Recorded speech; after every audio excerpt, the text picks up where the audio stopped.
अच्छा भाई, मैं यहाँ पे एक मैट्रिक्स आपको देता हूँ जिसकी शक्ल कुछ ऐसी है कि पहली जगह पे एक आता है, फिर सिफर, फिर सिफर, और जितने भी इसके अज्जा हैं वो सब सिफर हैं। फिर दूसरी रो में पहला जुज सिफर है, दूसरा एक, और बाकी तमाम सिफर हैं। फिर तीसरी रो में तीसरा जुज एक है, बाकी सब सिफर हैं। आप समझ ही गए होंगे कि मैं इसे कहाँ लेके जा रहा हूँ, कि भाई ये सिफर सिफर सिफर सब सिफर होता रहे, बस आखिर में एक आए, चाहे जितने भी अज्जा हों। और आप जानते हैं कि ऐसा जो मैट्रिक्स मेरे पास होता है ये कहलाता है आइडेंटिटी मैट्रिक्स। और ये मैट्रिक्स किसी भी साइज का हो सकता है, यानी n कॉलम्स इसमें हो सकते हैं। सो ये आइडेंटिटी मैट्रिक्स कहलाता है, जिसके बारे में तफसीली बात हम किसी और वीडियो में कर चुके हैं। आइडेंटिटी मैट्रिक्स की खास बात ये होती है कि इस मैट्रिक्स को अगर किसी भी वेक्टर के साथ ज़रब दिया जाए तो जवाब में क्या आता है? बिल्कुल दुरुस्त। आइडेंटिटी मैट्रिक्स से अगर किसी भी दूसरे मैट्रिक्स को ही, चाहे वो कोई वेक्टर मैट्रिक्स की शक्ल में क्यों ना दिया हो, आइडेंटिटी मैट्रिक्स से जब ज़रब दिया जाता है तो आपको वही मैट्रिक्स या वही वेक्टर वैसे का वैसे ही मिल जाता है।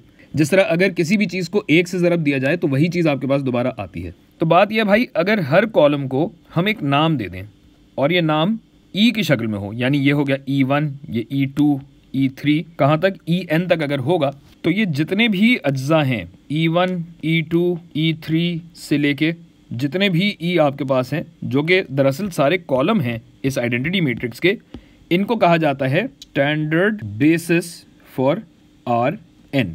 बेसिस मतलब बुनियाद, कि दरअसल आइडेंटिटी मैट्रिक्स की अगर आप बात करें तो उसकी बुनियाद ये है कि ये इस तरह इसके कॉलम्स नज़र आते हैं। तो इस तमाम किस्से का हमसे और इस वीडियो में क्या लेना देना है? लेना देना ये है कि हम अभी इसकी ट्रांसफॉर्मेशन वगैरह को देखेंगे। जो हमने पिछली वीडियो में देखा था उसका अब उलट करेंगे। कैसे भाई? बात यह है कि अगर मेरे पास कोई भी मैट्रिक्स हो, मिसाल के तौर पे ए का मैट्रिक्स अगर मैं किसी को कहता हूँ, सॉरी कैपिटल ए से दिखाया जाएगा, जिसकी शक्ल ऐसी होगी कि आपके पास आएगा A1, A2 कर आके An तक जा रहा होगा ये। तो इसको अगर स्टैंडर्ड बेसिस से, बुनियाद से अगर ज़रब दिया जाएगा तो क्या कहानी बनेगी भाई? ये हो जाएगा A1 E1 जमा A2 E2, कहाँ तक जाएगा? ये An En तक जाएगा। तो इस बुनियाद की बिना पे, see what I did there, देखें मैंने क्या किया, इस बुनियाद की बिना पर, इस बुनियाद की, इस बेसिस की बेसिस पे ये है भाई कि इसका मतलब होता है कि मैं In को इस मैट्रिक्स A से ज़रब दे रहा हूँ। गोया मैं अगर बात करता हूँ आइडेंटिटी मैट्रिक्स से वेक्टर X को ज़रब देने की, तो ये क्या चीज़ हो जाएगी? In ज़रब वेक्टर X अगर मुझे करना होगा तो ये क्या हो जाएगा? इस बेसिस को इस्तेमाल करते हुए ये होना चाहिए X1 E जमा X2 E कर आके जितना भी बड़ा हमारे पास वेक्टर X होगा उतने अज्जा यहाँ पे आएंगे, XN EN हो जाएगा ये। तो अगर इस पे और In में यहाँ से हटा भी सकता हूँ क्योंकि ये वेक्टर X के ही बराबर होगा। तो गोया अगर मैं अब इस X पे ट्रांसफॉर्मेशन लगाऊं, X नीले में है, तो ये ट्रांसफॉर्मेशन किस पे लगेगी भाई? ये ट्रांसफॉर्मेशन इस पूरी कहानी पे लगेगी। कॉपी पेस्ट कर देता हूँ ज़रा मैं इसे, ये देखिए इस पे लगेगी। तो अब ज़रा इस पे आगे बात करने के लिए ये चीज़ मैं हटा देता हूँ। ये थोड़ा ज़्यादा ही छोटा हो गया, लेकिन हमें जगह की भी ज़रूरत है, एडजस्ट तो करना पड़ेगा ना भाई।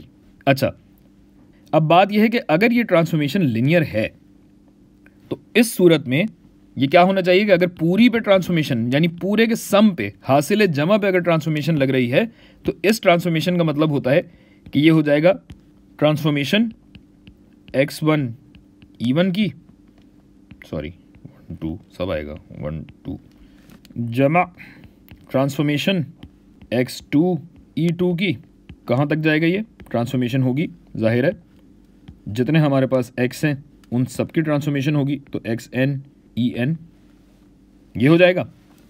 और फिर दूसरी शर्त भी आप जानते हैं कि अगर ये X जो है, चूंकि ये स्केलर है तो इसको ऐसे भी लिखा जा सकता है, लिखा गया जा सकता है। इसका ये भी मतलब है कि जो ट्रांसफॉर्मेशन है उससे आप पूरे स्केलर को ज़रब दे दें, ठीक है, प्लस X2 ट्रांसफॉर्मेशन E2 कहाँ तक?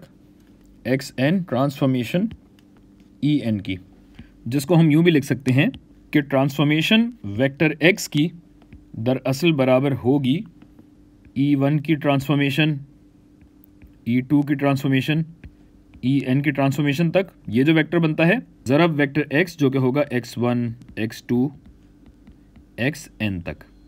गोया लिनियर ट्रांसफॉर्मेशन अगर है तो वो मैट्रिक्स के वेक्टर प्रोडक्ट के बराबर होगी।